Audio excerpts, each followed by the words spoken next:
Cette actualité vous est présentée en collaboration avec Cryptost Academy. Ayez un temps d'avance sur le marché crypto en rejoignant notre communauté premium. Le remboursement de FTX est enfin lancé. Qui est concerné? Après plus de 2 ans de rebondissements et de procédures complexes, FTX entame la redistribution tant attendue des fonds à ses créanciers. Cette première phase de remboursement laisse enfin présager le bout du tunnel pour une affaire qui marquera à jamais le marché crypto.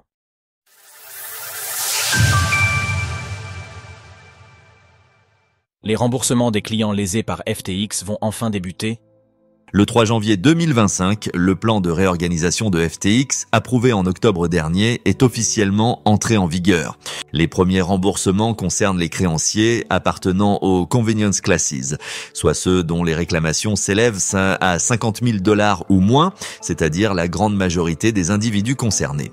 Selon les détails partagés, 98% des investisseurs devraient recevoir environ 119% de la valeur déclarée de leurs fonds, incluant le capital et les intérêts. Toutefois, il s'agit là d'un pourcentage basé sur la valeur des crypto-monnaies au moment de la faillite de FTX, soit lorsque le cours du Bitcoin était sous les $20 000. Notre sélection des meilleures plateformes pour acheter vos crypto-monnaies en toute sécurité. Cette phase initiale représente environ 1,2 milliard de dollars et devrait s'achever dans les 60 jours suivant la date d'entrée en vigueur du plan. Cependant, pour les créances dépassant $50 000, le processus sera plus long. Ces créanciers auront accès à un fonds distinct de 10,5 milliards de dollars avec des remboursements prévus ultérieurement dans l'année.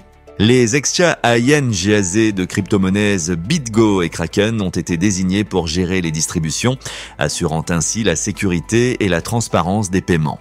Les créanciers devront remplir plusieurs formalités, notamment la vérification KYC et la soumission de formulaires fiscaux, avant de pouvoir recevoir leurs fonds. Si vous êtes concerné, le choix de la plateforme pour recevoir vos actifs est à retrouver dans l'étape 8 du portail de réclamation de FTX. Pour toute information complémentaire, nous vous invitons à consulter l'article de blog dédié de FTX. Des remboursements qui déçoivent certains investisseurs. Bien que le plan de réorganisation de FTX apporte un certain soulagement aux créanciers, il ne fait pas l'unanimité. Certains critiquent le choix de baser les remboursements sur les prix des crypto-monnaies en novembre 2022, au moment de la faillite de FTX. Depuis, le Bitcoin a vu sa valeur augmenter de 400%, rendant les termes du plan beaucoup moins favorables pour la majorité des investisseurs lésés. Bien que cela soit compréhensible, il aurait toutefois été impossible de rembourser les investisseurs en prenant en compte la hausse globale du marché crypto, les caisses de FTX ayant été retrouvées vides. Dans l'actualité similaire, affaire FTX, Celsius fait appel pour récupérer 444 millions de dollars.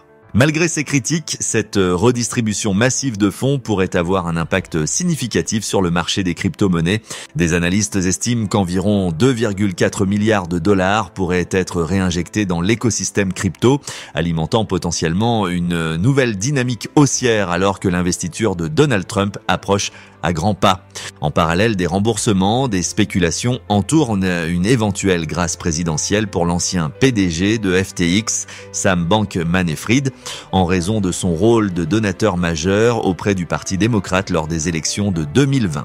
Ce dernier purge actuellement sa peine au centre de détention métropolitain de Brooklyn, où sont notamment passés Jeffrey Epstein ou Bernard Madoff, et où séjourne actuellement Sean Combs P. Diddy.